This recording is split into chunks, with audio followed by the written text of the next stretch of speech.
Hello दोस्तों, अगर आप BBMQ धनबाद के स्टूडेंट हैं और सेमेस्टर 3 में पढ़ रहे हैं, कॉमर्स अगर आपका सब्जेक्ट है तो आपके लिए वीडियो बहुत काम का है। क्योंकि जो बच्चे 2 तारीख से एग्ज़ाम देने वाले हैं BBMQ धनबाद में सेमेस्टर 3 का, उनका कॉमर्स वाले बच्चे का पेपर है बिजनेस लॉ एंड प्रैक्टिसेस। तो बिजनेस लॉ और प्रैक्टिसेस जो हमारे पास है उसका हम लोग मॉडल क्वेश्चन पेपर लेकर आए हैं। बहुत सारे बच्चे परेशान हैं कि लास्ट टाइम में यूनिवर्सिटी चेंज कर दिया या कॉलेज चेंज कर दिया सब्जेक्ट, इससे बहुत परेशान है, उनके पास कोई कंटेंट नहीं है।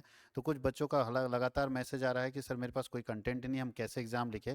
तो चूंकि कॉमर्स वर्ड हजारीबाग पहले भी BBMQ धनबाद के स्टूडेंट को सपोर्ट करता रहा है, तो इस बार फिर से आपके एग्ज़ाम से जस्ट पहले हम लोग एक मॉडल पेपर लेकर आ रहे हैं जिसमें इंपॉर्टेंट क्वेश्चन और उसका आंसर ये दोनों हम करके आपको देंगे। और आप तय मानिएगा कि इससे बाहर क्वेश्चन नहीं आएगा, ये एकदम श्योर रहेगा। क्योंकि जो बच्चे मेरे पास अभी BBMQ धनबाद से ऑनलाइन कोर्स परचेज किए हुए हैं, बहुत सारे स्टूडेंट हैं जो ऑनलाइन कोर्स परचेज किए हुए सेमेस्टर 3 का, जब उनके लिए हम ये मेहनत करके मॉडल पेपर बना लिए तो मेरे मन में आया कि क्यों नहीं वैसे बच्चों को भी दिया जाए जो भले ही मेरे पास कोर्स परचेज नहीं किए हुए, लेकिन ये उनको ज़रूरत है, उनकी आवश्यकता है इस सब्जेक्ट के लिए। तो इसलिए मैं ये वीडियो आपको यूट्यूब पे दे रहा हूँ, और ये इस चैनल को सब्सक्राइब कर लीजिएगा CWH यूनिवर्सिटी, क्योंकि इसमें सारे यूनिवर्सिटी, झारखंड के सारे यूनिवर्सिटी के सारे जब एग्ज़ाम होंगे आपके सेमेस्टर्स के, तो आप एग्ज़ाम से पहले अगर हमारे व्हाट्सएप में अपना सिलेबस भेज दोगे, एग्ज़ाम का रूटीन भेज दोगे, तो उसके अकॉर्डिंग मैं मॉडल क्वेश्चन बनाकर आपके लिए अवेलेबल कर दूंगा, ताकि आपकी परीक्षा बहुत अच्छे से जाए। लेकिन अगर आप चाहते हैं कि आपको अच्छा नॉलेज हो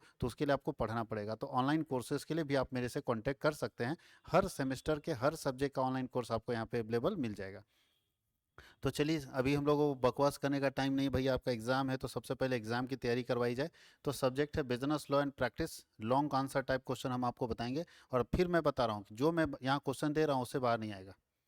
कोई गैस पेपर पढ़ने की जरूरत नहीं, आप जो कंटेंट मिल रहा है वो पढ़िए, इनफ है। ये पीडीएफ कहाँ से मिलेगा? तो ये पीडीएफ फ्री स्टडी मटेरियल में हम डाल देंगे, तो मेरे एप्लीकेशन से मिल जाएगा। मेरा ऐप इंस्टॉल कर लीजिएगा, कॉमर्स वर्ल्ड हजारीबाग के नाम से, कॉमर्स वर्ल्ड हजारीबाग के नाम से आपको ऐप मिल जाएगा। प्ले स्टोर में जाना है, कॉमर्स वर्ल्ड हजारीबाग सर्च करना है, मेरा एप्लीकेशन मिल जाएगा, उसमें मेरा फोटो लगा हुआ है, ठीक है, ब्लैक टी शर्ट में। तो आपको फर्स्ट में ही कॉमर्स वर्ल्ड हजारीबाग कीजिए, सबसे टॉप वाला एप्लीकेशन जो मिलेगा वो आप इंस्टॉल कर लेंगे, कॉमर्स वर्ल्ड हजारीबाग। और मेरा नंबर दिया हुआ रहता है, मुझे आप कॉन्टैक्ट कर लें। फिर भी मैं एक बार नंबर यहाँ दे दे रहा हूँ, अगर किन्हीं को कोई प्रॉब्लम हो तो मुझे कॉन्टैक्ट कर लें, ताकि ये पीडीएफ मैं उनको दे पाऊँ जिन बच्चों को इसका नीड है। और वो आप एग्ज़ाम लिखोगे खुद रियलाइज़ करोगे कि मैं जो बोल रहा हूँ वो सही बोल रहा हूँ या गलत बोल रहा हूँ। आपको बहुत सपोर्ट मिलेगा इससे, है ना। ये मेरा नंबर है, आप मेरे नंबर पे कांटेक्ट करके आप मेरे से ये सारे पीडीएफ जो है हमारे एप्लीकेशन में डाले रहते हैं फ्री स्टडी मटेरियल में, तो वहाँ से भी आप इसको डाउनलोड करके और अच्छे से पढ़ सकते हैं। मैं इसको समझा देता हूँ, तब आपके लिए थोड़ा ज़्यादा अच्छा रहेगा। तो चलिए, फर्स्ट क्वेश्चन जो हम लोगों को पढ़ना है BBMQ धनबाद सेमेस्टर 3 के लिए, वो क्वेश्चन क्या है? What is contract, explain it's essential features. Contract क्या है और उसका एसेंशियल फीचर्स क्या है, उसकी मतलब विशेषता क्या, आवश्यक विशेषता क्या है। तो सबसे पहले हम लोग ये देखें अनुबंध क्या है, अनुबंध किसको बोलते हैं। तो अनुबंध पढ़ने से पहले थोड़ा हम बेसिक कॉन्सेप्ट आपको बता देते हैं। बेसिकली कॉन्ट्रैक्ट बनता कैसे है? तो सबसे पहले होता है प्रपोजल, सबसे पहले होता है प्रपोजल, प्रस्ताव हम देते हैं किसी को, ठीक है, इसी को ऑफर बोलते हैं, इसी को हम लोग ऑफर बोलते हैं। सबसे पहले ऑफर देते हैं हम किसी को। प्रपोजल में अगर यस बोल दिया, प्रस्ताव में यस बोल दिया, तो बन जाता है प्रॉमिस। क्या बन जाता है? प्रॉमिस, वचन। जैसे किसी को हमने प्रपोजल डाला कि मैं आपका ये जमीन खरीदना चाहता हूँ, वो बोला ठीक है, इसका मतलब है कि हाँ ठीक है बोलने का मतलब क्या हुआ, वो बेचना चाहता है, मतलब उसने प्रॉमिस कर दिया। हम आपके बेटे से अपनी बेटी की शादी करना चाहते हैं, हमने प्रपोजल उसके सामने दिया, प्रस्ताव दिया, वो बोल दी यस ठीक है कोई दिक्कत नहीं। तो ठीक है बोलने का मतलब उसने वचन दे दिया। अब भाई वचन दे दिया तो मुकर भी तो सकता है, ठीक बोला रात भर में, उसकी पत्नी समझाएगी, सुबह बोलेगा हम शादी नहीं करेंगे। तो भाई ऐसे स्थिति में प्रॉमिस पे भरोसे बैठना नहीं है। जैसे ही कोई व्यक्ति प्रपोजल के में यस बोल देता है तो बन जाता है वो प्रॉमिस, वचन बन गया कि वचन आप दे दिए भाई, वचन से मुकर नहीं सकते। तो पुराने जमाने में होता था जो प्राण जाई पर वचन न जाई। अब तो भैया वचन तोड़ देगा, रात भर में चोर तोड़ देगा, तो क्या करना चाहिए तुरंत इमीडिएटली में? तो तुरंत एक चीज करना चाहिए, कंसीडरेशन तय करना चाहिए। कंसीडरेशन, भैया शादी करने के लिए तैयार हैं तो बताइए लेन देन कितना कीजिएगा, प्रतिफल इसको बोलते हैं। कितना लेन देन तय कीजिएगा ना जी, कि खाली तय हो जाएगा कि शादी करने के लिए तैयार है। तो कंसीडरेशन डिसाइड कर लिए, तुरंत प्रतिफल तय कर लिए, और जैसे प्रतिफल होता है वैसे एग्रीमेंट कर लीजिए।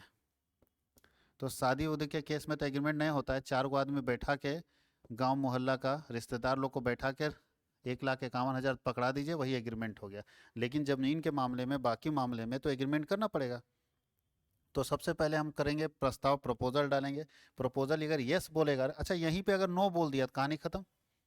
हम प्रपोजल डाले कि हम आपका ज़मीन खरीदना चाहते हैं, वो बोलता है हम नहीं बेचना चाहते हैं, तो कहानी खत्म। तो प्रपोजल आपका यहीं पे कैंसिल हो गया, आगे बात नहीं बनेगी। आगे बात तब बनेगी जब यस होगा, यानी बेचने के लिए तैयार होगा, है ना। आप हमारे पास आए, सर आप हम आपसे हम पढ़ना चाहते हैं, आपने प्रपोजल हमारे पास दिया, तो आप हमारे पास प्रपोजल दिए कि सर हम आपसे पढ़ना चाहते हैं, बोले हम आपको नहीं पढ़ाएंगे, तो कहानी खत्म, फिर तो बात आगे बढ़ेगी नहीं। लेकिन अगर हम बोल दें कि ठीक है हम पढ़ाएंगे, तो इसका मतलब हमने क्या किया, वचन। फिर आप पूछते हो कि सर कितना लोगे, तो कितना लोगे ये तय हो गया, इसको बोलते हैं कंसिडरेशन, डिसाइड हो गया। कंसिडरेशन के बाद क्या होता है, एग्रीमेंट बनता है। एग्रीमेंट दो तरह से हो सकता है, ओरल भी हो सकता है, रिटेन भी हो सकता है, मौखिक भी हो सकता है, लिखित भी हो सकता है। तो एग्रीमेंट बनता है। एग्रीमेंट के बाद अगर एग्रीमेंट वैलिड रहा, वैलिड मतलब सही, वैध रहा, वैध मतलब तो वैधानिक, वैधानिक समझते हो, सही।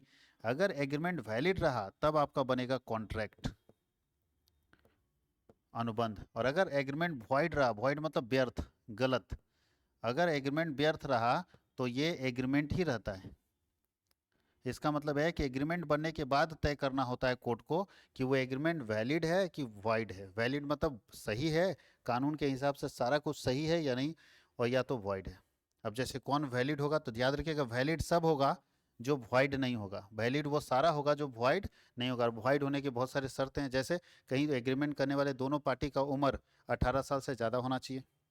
एग्रीमेंट करने वाला दोनों पार्टी स्वस्थ मस्तिष्क का होना चाहिए, पागल उगल नहीं होना चाहिए, ठीक है। शराब पीने वाला नहीं होना चाहिए। पता चला कि ऐसे व्यक्ति के साथ हम एग्रीमेंट कर दिए जो नशेबाज है, नशा में रहता है दिन भर, तो सर आप फंस सकते हो, आपका एग्रीमेंट इनवैलिड हो सकता है। जाके कोर्ट में बोल देगा सर हम तो दिन भर नशा में रहते हैं, मेरे से ही नशे में कुछ करा लिया, हमको नहीं मालूम सर कहाँ साइन करा लिया। और अगर मेरे बारे में जानना है तो मेरे मोहल्ला में जाकर पता कर लिए, खाली मेरा नाम ले लीजिएगा ना। अगर कोई आदमी बोल देगा कि दिन भर होश में रहता है तो हम बता देंगे। तो ऐसे में तो आप फंस जाएगा ना, जमीन का पैसा ले लिया, जमीन लिखने की बारी आया तो लिख ही नहीं रहा है, बोलता है हम नहीं लिखेंगे क्योंकि हम पैसा लेवे नहीं किए हैं। अब कैसे कोर्ट में प्रूव कीजिएगा, क्योंकि तो ड्रंक्ड पर्सन है, वो तो पिया हुआ आदमी है। बोलता है मेरा मोहल्ले में खाली नाम ले लीजिए सर, सब आदमी जानता है कि हमरे से बड़ा पिया को है ये नहीं, हम तो दिन भर पड़े रहते हैं। तो ऐसे व्यक्ति से आप बचिएगा कैसे। तो ऐसे व्यक्ति के साथ किया गया एग्रीमेंट वॉइड होता है, कभी वैलिड नहीं होता था। आपको आपको सोचना चाहिए था कि जब ऐसे व्यक्ति के साथ एग्रीमेंट कर रहे थे कि ना शराबी व्यक्ति के साथ, ना जन्मजात बेवकूफ़, इसको इडियट बोलते हैं, उसके साथ भी मत कीजिएगा। शराबी व्यक्ति, जन्मजात मतलब मूर्ख उसको बोलते हैं, इडियट व्यक्ति, ठीक है। 18 साल से कम उम्र का व्यक्ति, पागल व्यक्ति, ये सब लोगों के साथ कभी भी एग्रीमेंट नहीं करना चाहिए। अगर करेंगे तो वो वॉइड हो जाएगा, नहीं एग्रीमेंट ही रहेगा, वो कभी कॉन्ट्रैक्ट नहीं बन पाएगा। कॉन्ट्रैक्ट पक्का होता है, कॉन्ट्रैक्ट जो है पक्का होता है, ये सब कच्चा होता है, ये सब टूट सकता है कभी भी। यहाँ से यहाँ तक सब टूटेगा, कभी भी टूट जाता है, नहीं देख तो पैसा लेने देने के बाद भी टूट जाता है। लेकिन अगर एक कॉन्ट्रैक्ट बन गया एक बार, तो कोई तोड़ेगा ना तो केस कर देंगे उसके ऊपर कंपनसेशन का। इधर कोई केस उस नहीं, झूठे का खाली लफड़ा है, केस होगा कॉन्ट्रैक्ट टूटने के बाद। तो बताइए कॉन्ट्रैक्ट बनने के लिए सबसे पहले प्रपोजल, प्रपोजल के बाद क्या होता है, प्रपोजल प्रॉमिस में कन्वर्ट होता है, प्रॉमिस के बाद कंसिडरेशन तय होता है, कंसिडरेशन के बाद एग्रीमेंट बनता है। एग्रीमेंट अगर वैलिड रहा तो वो क्या बन जाता है, कॉन्ट्रैक्ट बन जाता है। एग्रीमेंट अगर वैलिड रहा तो क्या बन जाता है, कॉन्ट्रैक्ट बन जाता है। तो ये पूरा प्रोसेस समझना है, यही बात यहाँ लिखा हुआ देख लीजिए। हम आपको कहानी नहीं बताएंगे, कहानी तो आपके पास यहाँ नोट्स में है ही। और हम लोग के क्लास में भी हम कहानी नहीं, हम आपको प्रोसेस समझा देंगे, आप खुद बता दोगे।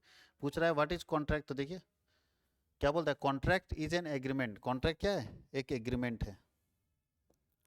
कॉन्ट्रैक्ट क्या है, एग्रीमेंट है जो इनफोर्सेबल, इनफोर्सेबल का मतलब था लागू होना, जिसको हम लोग वैलिड बोलते हैं। लागू होना, जो वैलिड होगा, लागू होगा किससे, कानून से। तो ऐसा एग्रीमेंट जो कानून से वैलिड होगा, कानून के हिसाब से सही होगा, वो क्या कहलाएगा, कॉन्ट्रैक्ट कहलाएगा। हम लोग तो वही तो अभी पढ़ रहे थे। अगर हम लोग अभी पढ़ रहे थे तो क्या पढ़ रहे थे कि ऐसा एग्रीमेंट, अभी हम लोग पढ़े, ऐसा एग्रीमेंट जो कानून के हिसाब से वैलिड होगा क्या होगा, कॉन्ट्रैक्ट। ऐसा एग्रीमेंट जो कानून के हिसाब से वैलिड होगा क्या होगा, कॉन्ट्रैक्ट। ऐसा एग्रीमेंट जो कानून के हिसाब से वैलिड होगा क्या होगा, कॉन्ट्रैक्ट होगा। याद रखना इस चीज़ को, तो वही तो डेफिनेशन यहाँ पे, कि कॉन्ट्रैक्ट एक ऐसा एग्रीमेंट होगा जो कानून के हिसाब से क्या होगा, वैलिड होगा, जो सही होगा, कानून के हिसाब से मान्य होगा। याद रखना, देखिए यहाँ लिखा है contract is an agreement creating and defining obligation between the parties. सारे पार्टी के बीच में ऑब्लिगेशंस, उत्तरदायित्व को निर्धारित करने का काम क्या कौन करता है, अनुबंध करता है। इसका विशेषता क्या है, तो देख लीजिए। पहले बताइए वैलिड कॉन्ट्रैक्ट होने के लिए सबसे पहले क्या होना चाहिए। तो वैलिड कॉन्ट्रैक्ट होने के लिए हम आपको बता दें, सबसे पहले अभी बता चुके हैं कि एग्रीमेंट होना चाहिए, जिसको ऑफर बोलते हैं, एक्सेप्टेंस होना चाहिए। दूसरा, लीगल इन्फोर्समेंट ऑफ एग्रीमेंट होना चाहिए। ध्यान दीजिएगा, अगर कॉन्ट्रैक्ट बनना है तो खाली एग्रीमेंट बनाने से नहीं होगा, एग्रीमेंट का लीगल इन्फोर्समेंट बहुत जरूरी है। लीगल इन्फोर्समेंट का मतलब है कि एग्रीमेंट तो बना लिए, लेकिन एग्रीमेंट कानूनी रूप से लागू होना चाहिए, हंसी मजाक वाला नहीं कि अरे अच्छा ठीक है हम हार जाएंगे तो तुमको गाड़ी दे देंगे। लोग बोलते थे ना हम हंसी मजाक में कि गाड़ी दे देंगे, और हार गया उसके बाद बोलता है अरे सर हटाओ नहीं यार, बोल दिए उस समय अलग बात है। नहीं, ऐसा एग्रीमेंट नहीं बनता। अगर एग्रीमेंट बना दिए तो आपका फिर क्या होगा जानते हैं, लीगल इन्फोर्समेंट हो जाएगा, वो ले लेगा आपसे गाड़ी, क्योंकि आप मजाक नहीं है। तो कानून में मजाक नहीं चलता, अगर एग्रीमेंट बन गया तो आपको देना पड़ेगा। अब ये नहीं बोल सकते अगर यार मजाक में हम बोले थे यार हम नहीं देंगे, तो बन गया भैया तो देना पड़ जाएगा। इसलिए बोलता है कि एक एग्रीमेंट कानूनन रूप से वैधानिक होना चाहिए, लागू होना चाहिए।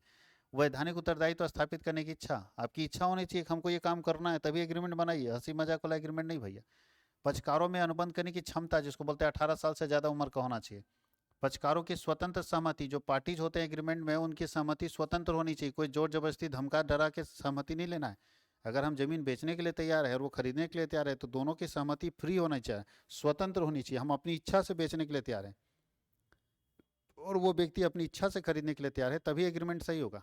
अगर हम बेचने के लिए तैयार नहीं हैं, फोर्सफुली हमको बेचने के लिए बोला जा रहा है, चाहे बच्चे को किडनैप कर लिया, चाहे मारने की धमकी दे रहा है, कोई भी काम में अगर हमसे जबरदस्ती करके बेचवा रहा है तो वो कभी कॉन्ट्रैक्ट नहीं बन सकता। कॉन्ट्रैक्ट बनने के लिए क्या होना चाहिए, फ्री स्वतंत्र सहमति। सहमति हमारी है लेकिन स्वतंत्र। दो तरह से सहमति आप देते हो, मालूम है कि नहीं? कंसेंट आपकी दो तरह से होता है। जैसे किसी को शादी विवाह करना है तो दो तरह से शादी विवाह करता है, एक तो अपनी मर्जी से, जहाँ वो खुद खुश रहता है, पूरा एकदम चमक दनम दमक के साथ करेगा शादी विवाह, तो उसके लक्षण से लग जाएगा कि वो आदमी खुश है, अपनी इच्छा से शादी करने के लिए तैयार है। और किसी को जबरदस्ती शादी किया जाता है, कराना है कहीं और, करने का प्लान है कहीं और कराया कहीं और जा रहा है, तो यहाँ पे जबरदस्ती होता है। तो आपको उसका बिहेवियर देख के पता चल जाएगा कि इसका कंसेंट नहीं है, इसकी सहमति नहीं है। और ध्यान दीजिएगा, जहाँ पे किसी व्यक्ति की सहमति नहीं है और उसके बाद आप जबरदस्ती कुछ करा रहे हो तो वो कॉन्ट्रैक्ट बन ही नहीं सकता। लेकिन जिस व्यक्ति की सहमति नहीं है, बताओ हमको कोई जबरदस्ती कहीं बैठा दे, शादी विवाह कर दे, हमारी सहमति नहीं है, तो हमको प्रूफ करना पड़ेगा कोर्ट में कि सर मेरे साथ जबरदस्ती हुआ था। अब गन पॉइंट पर रखा हुआ था, एकदम कनपट्टी पर गन रखा हुआ था, तो क्या करते हैं सर, जान जाता कि शादी, तो चलो शादी कर लेते हैं, दो शादी हो जाएगा तो क्या दिक्कत है। लेकिन हम इसको एक्सेप्ट नहीं करेंगे, क्योंकि हम ये शादी सिर्फ अपना जान बचाने के लिए किए, हमारी कोई इच्छा नहीं है। तो ऐसे में अगर हम कोर्ट में ये प्रूफ कर देते हैं तो वो शादी कैंसिल हो जाएगा। कोई दिक्कत है तो याद रखना है कि कोई भी एग्रीमेंट जब होगा तो क्या होना चाहिए, स्वतंत्र सहमति से होना चाहिए। अब हमसे कोई जमीन खरीदना चाह रहा है इसीलिए कि मेरे कनपट्टी पर बंदूक रखा है या मेरे फैमिली के किसी मेंबर को किडनैप करके रखा है कि तुम जमीन नहीं लिखोगे तो मार देंगे उसको, तो ऐसे में अगर हम जमीन लिख रहे हैं तो क्या अपनी इच्छा से लिख रहे हैं? हम तो जान बचाने के लिए जमीन लिख रहे हैं ना। तो हमको प्रूव करना पड़ेगा कोर्ट में कि जिस समय हम जमीन लिख रहे थे हमारे किसी फैमिली मेंबर को ही किडनैप करके गन पॉइंट पर रखा हुआ था। अगर नहीं लिखते तो फैमिली मेंबर जाता, इससे अच्छा हम जमीन लिख दिए। लेकिन बाद में ये जमीन जो है कोर्ट क्या करेगा, अगर कोर्ट को हम सेटिस्फाई कर पाए तो ये जमीन इनवैलिड कर देगा कोर्ट कि ना ये ठीक सही से नहीं लिखाया गया। वैधानिक प्रतिफल होना चाहिए, जो एग्रीमेंट के बदले में मिलता है वो भी कानूनन रूप से सही होना चाहिए। जैसे अब बताइए, हम आपसे एग्रीमेंट किए, 5 लाख रुपया लिए आपसे, लेकिन आपको हम AK-47 दे रहे हैं। 5 लाख आपसे लिए, उसके बदले में AK-47 दे रहे हैं, क्या दिक्कत है? धंधा तो है, एक हाथ लो एक हाथ दो। क्या ये वैधानिक है, कानून कानून के रूप से सही है? अफीम दे रहे हैं, गांजा दे रहे हैं, चरस दे रहे हैं, ये सब हम आपको दे रहे हैं, आपसे पैसा ले रहे हैं, क्या ये वैधानिक है, कानून के हिसाब से सही है? नहीं। तो बोलता है कि प्रतिफल जो मिलना चाहिए, उसके बदले में जो प्राप्त होना चाहिए वो भी कानून के हिसाब से सही होना चाहिए। अगर कानून के हिसाब से गलत चीज़ आपको मिला है तो ये भी कभी कॉन्ट्रैक्ट नहीं बन सकता।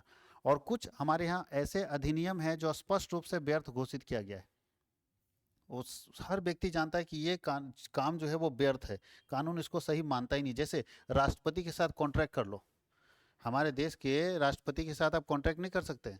उसके साथ अगर कोई कॉन्ट्रैक्ट एग्रीमेंट किया गया है तो ये इनवैलिड है, गलत है, ये हो ही नहीं सकता। तो यही बात यहाँ लिखा है। और बोलता है अनुबंध लिखित होना चाहिए, साक्षी द्वारा प्रमाणित होनी चाहिए। जो भी अनुबंध बनेगा वो लिखित बनेगा और साक्षी जो वहाँ बैठा हुआ व्यक्ति उससे प्रमाणित होना चाहिए। तो ये एक अनुबंध की विशेषता होती है, 10 विशेषताएं हैं, इसको आपको पढ़ना है। दूसरा क्वेश्चन बोलता है समझौता क्या है, यानी एग्रीमेंट क्या है और इसके टाइप्स बता दीजिए। तो अभी तो आपको बता दिया एग्रीमेंट क्या है, अभी आपको बताया था एग्रीमेंट का, देखिए हट गया। एग्रीमेंट के लिए क्या चाहिए, प्रपोजल चाहिए, प्रॉमिस चाहिए और कंसीडरेशन चाहिए। एग्रीमेंट के लिए क्या चाहिए, प्रपोजल चाहिए, प्रॉमिस चाहिए और कंसीडरेशन चाहिए। तीन चीज जोड़ देंगे तो क्या बन जाएगा, एग्रीमेंट बन जाएगा। तीन चीज जोड़ देंगे तो क्या बन जाएगा, एग्रीमेंट। ध्यान दीजिएगा, सबसे पहले चाहिए प्रपोजल प्लस प्रॉमिस और प्लस कंसीडरेशन, इसको हम लोग बोलते हैं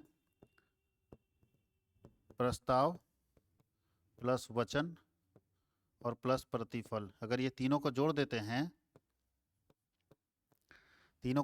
हैं, प्रस्ताव वचन और प्रतिफल को जोड़ देते हैं, तो इसका इक्वल टू यहाँ लिख देते हैं, फॉर्मूला मैथ्स एकदम मैथ्स की तरह समझिए, एग्रीमेंट्स। तो एग्रीमेंट इक्वल टू क्या होता है, बोलता है आप अगर नहीं जानते कुछ ना तो इतना तो लिख सकते हैं, it is a combination of proposal, promise and consideration. इसके अंदर तीन चीजों का मिश्रण होता है, क्या क्या, प्रस्ताव वचन और प्रतिफल। प्रस्ताव वचन और प्रतिफल को जोड़ देते हैं तो क्या निकल जाता है, एग्रीमेंट। कहीं कोई दिक्कत है? या आप डेफिनेशन लिख सकते हैं जो कानून के हिसाब से डेफिनेशन लिखा हुआ है, an agreement enforceable by law is called contract. और एग्रीमेंट के लिए हम लोग अलग बात लिखते हैं जो यहाँ पे लिखा हुआ है, बोलता है जब एक पक्षकार दूसरे पक्षकार के समक्ष प्रस्ताव प्रस्तुत करता है और दूसरा पक्षकार उसको स्वीकार कर लेता है, अभी जो बताया प्रपोजल देता है, दूसरा उसको स्वीकार कर लिया, यानी प्रॉमिस हो गया, तो यह ठहराव कहलाता है। एक वैध ठहराव के लिए उसका राज नियम द्वारा कार्यान्वित, मतलब एक अच्छे ठहराव के लिए जरूरी है कि वो राज नियम के यानी कानून के हिसाब से सही होना चाहिए। कानून के हिसाब से सही रहेगा तभी वो ठहराव ठीक होगा। ठहराव दो व्यक्तियों के बीच होता है जो कि अनुबंध की विषय वस्तु के संबंध में एक मत होते हैं। दो व्यक्ति अगर किसी मुद्दे को लेकर एक मत है, एक बात है, सेम सेंस और सेम थिंग को लेके रेडी हैं, तो वैसे दो लोगों के बीच में क्या होता है, ठहराव होता है। ठहराव के प्रकार बोलता है फॉर्म्स और काइंड्स ऑफ एग्रीमेंट। तो एग्रीमेंट के चार अलग अलग आधार पर ठहराव को बांटा गया है। तो पहला आधार है ऑन द बेसिस ऑफ इन्फोर्सबिलिटी। तो बताइए इन्फोर्स करने के कारण कितने तरह के ठहराव हैं, तो इन्फोर्समेंट के आधार पर दो तरह के ठहराव हैं, agreement as a contract, agreement contract के रूप में बनेगा, और वॉइड, वॉइड मतलब तक गलत एग्रीमेंट, ऐसे ठहराव जो कभी भी कानून के हिसाब से सही नहीं हो सकते हैं। वैधानिकता कानून के हिसाब से देखें तो लीगल होता है, इलीगल होता है। लीगल मतलब जो कानून के हिसाब से सही है, और इलीगल मतलब जो कानून के हिसाब से गलत है, ऐसे ठहराव को इलीगल ठहराव बोलते हैं। कोई दिक्कत है, याद रखना इस चीज को। अब यहाँ दो चीज़ और है, दो तीन और था जो छूट गया यहाँ पे, जिसने भी ये पीडीएफ बनाया है छोड़ दिया।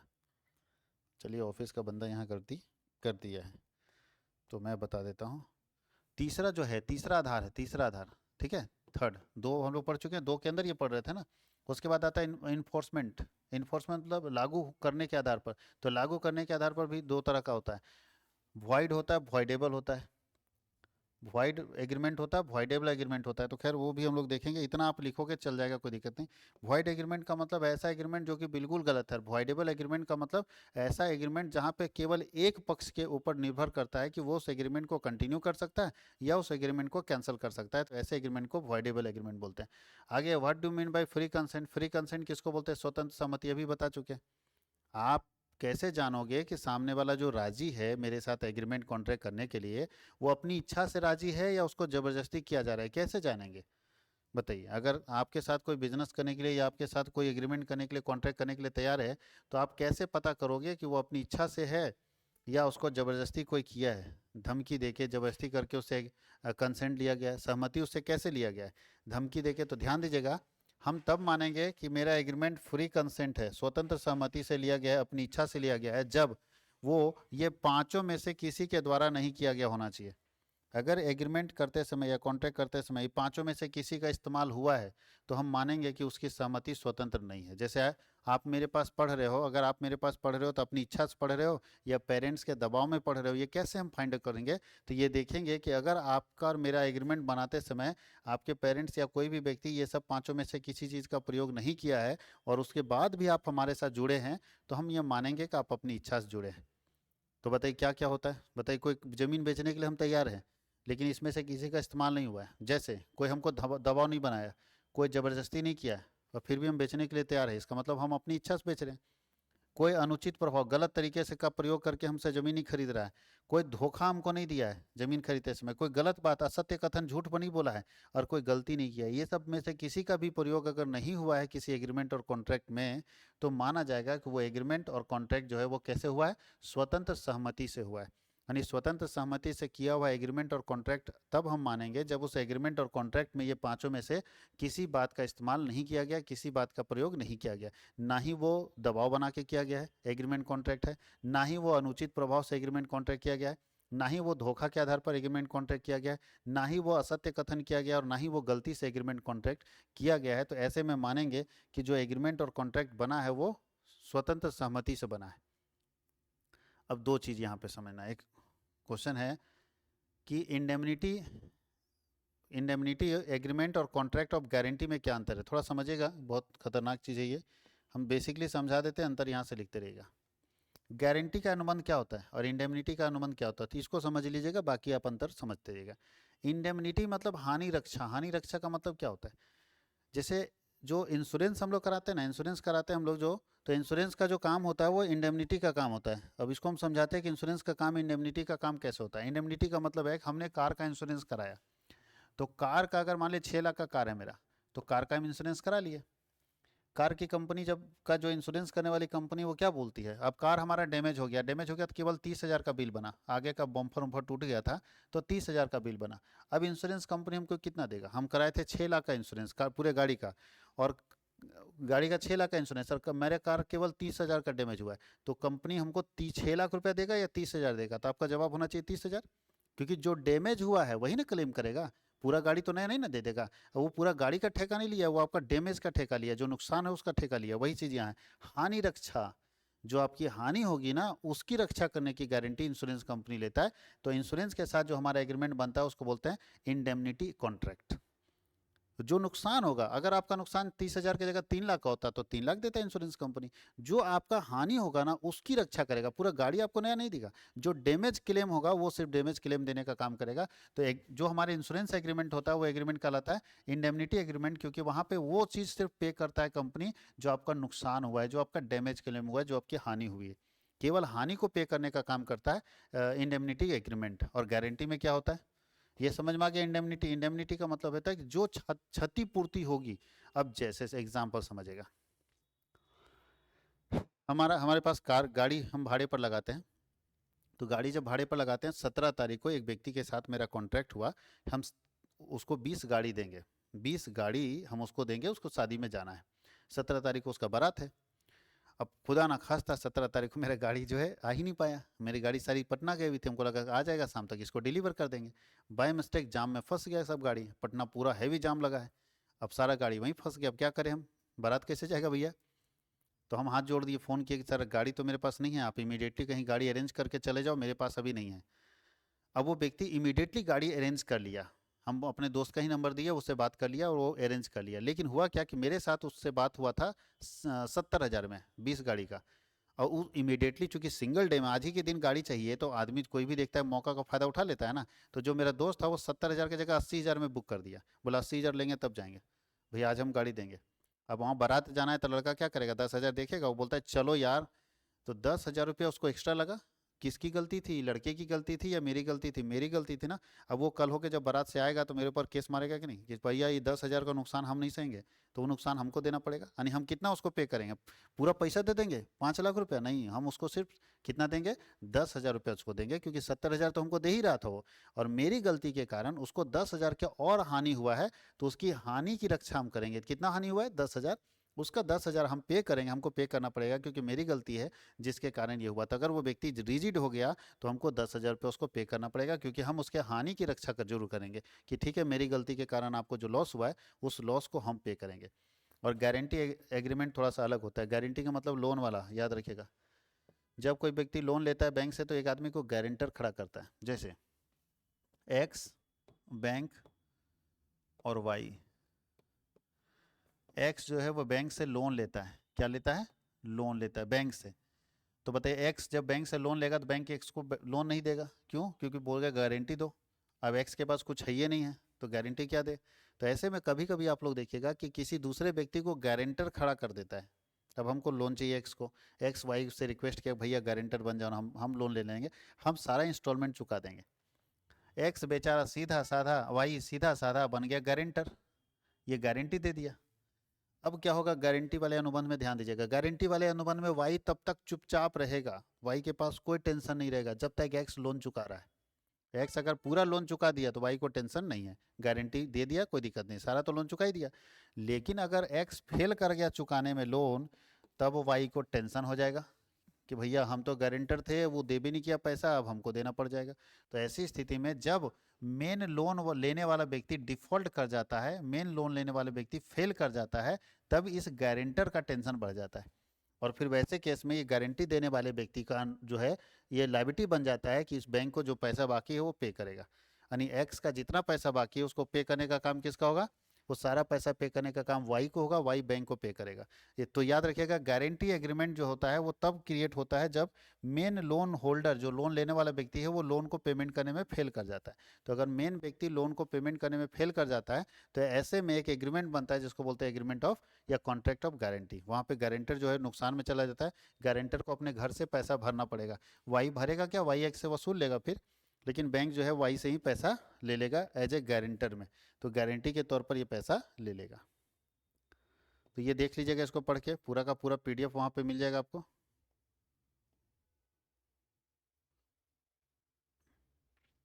एक बार थोड़ा थोड़ा स्टॉप करके चला देते ताकि जो लोग यूट्यूब से ही देखेंगे उनको आसान पड़ जाए।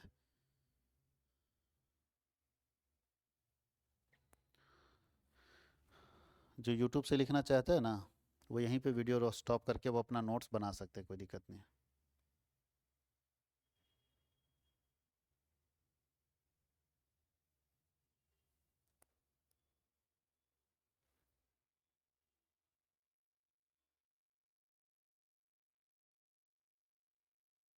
इतना बड़ा बड़ा है डिफरेंसेस कि आपको इसको पढ़ना होगा।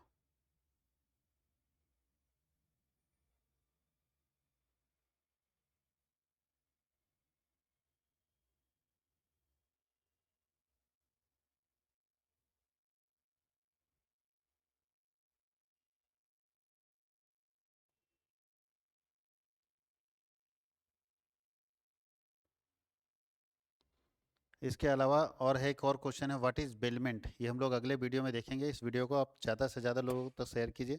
जितना ज़्यादा से ज़्यादा लोग जुड़ेंगे और जितने ज़्यादा से ज़्यादा लोगों का प्यार मिलेगा, उतना हम लोगों को मोटिवेशन मिलता है कि चलिए और स्टूडेंट के लिए कुछ किया जाए, और लोगों के लिए कुछ किया जाए, कुछ लोगों का और कल्याण किया जाए। तो आप ज़्यादा से ज़्यादा दोस्तों तक इसको शेयर कीजिए और इस वीडियो को वायरल कीजिए, ताकि हम लोगों के अंदर फिर से एनर्जी आए कि चलो नेक्स्ट वीडियो भी हम लोग लेकर आते हैं। तो एक और क्वेश्चन मैं रिपीट कर देता हूँ, क्वेश्चन अगर आपके पास है तो, निक्षेप क्या है? निक्षेपी तथा निक्षेप ग्रहीता के अधिकार और कर्तव्य को समझाएं। What is bailment, explain the rights and duties of bailor and bailee. ये क्वेश्चन भी बहुत इंपॉर्टेंट है जो आपके एग्जाम में पूछेगा। इस क्वेश्चन को भी आप बहुत अच्छे से कीजिएगा, तो अगले क्लास में हम लोग इसको भी डिस्कस करेंगे।